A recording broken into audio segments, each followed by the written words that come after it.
Okay, so he says, guys, we're about ready to go. You've held on while I've told you how to get your mind straight. But now I know you want to go there, but I think it's important that you know what message you're bringing out. You're not just running out there and just being there. You need to have a message. So let me pause for a moment and teach you the message that I have for you. It's found in verse 5.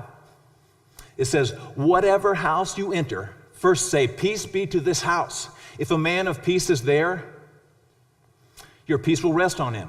But if not, it will return to you. Stay in that house, eating and drinking what they give you. For the laborer is worthy of his wages. Do not keep moving from house to house. Whatever city you enter and they receive you, eat what is set before you. So his first instruction as far as the message is this. You need to have a message that is backed up by action. So I want you to go and I want you to connect with people that are all around you in the city I have assigned you.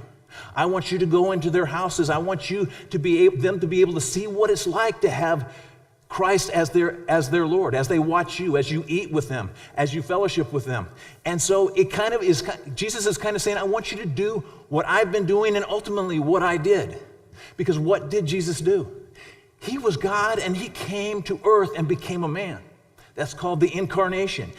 And so he came to man because that was the only way that he knew that he could share the best way God had for sharing his plan with man. He says you have to do the same thing. You have to have an incarnational ministry where you are going to people, you're getting involved in their lives. You're not just, okay, here's my church, and then I go here and come back here, and I never get involved in people's lives. You actually eat with people.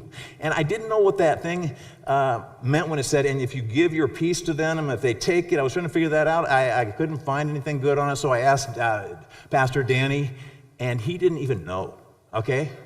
So when I find that the commentaries don't know and the senior pastor doesn't know, that gives me license to speculate. So this is what I think. I mean, if you hear Jews, they have a greeting where they say shalom, which means peace, and even more than that. And then the other person says peace back.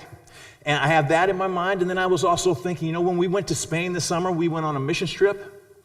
And on that missions trip, we learned some Arabic.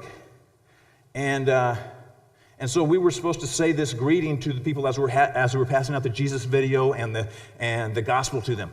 And that was because they were Muslims heading back to North Africa for the most part. We said, peace be with you. And they would, a lot of times they would see what we were handing out, which was the Jesus video, and they, oh yeah, and a lot of them would take it and they'd say, and peace be to you. And so a lot of people were taking that, and it was kind of like, okay, I'm willing to give it a shot. I'm willing to listen to see what's here. But there were every once in a while some people when we tried to hand out the Jesus video in the film, and we would say our expression, and they would say back to us, no, Muslim. And that means they're not taking our peace, okay? So the first point, Jesus said your message is by your actions to join with people in incarnational, a be with them ministry.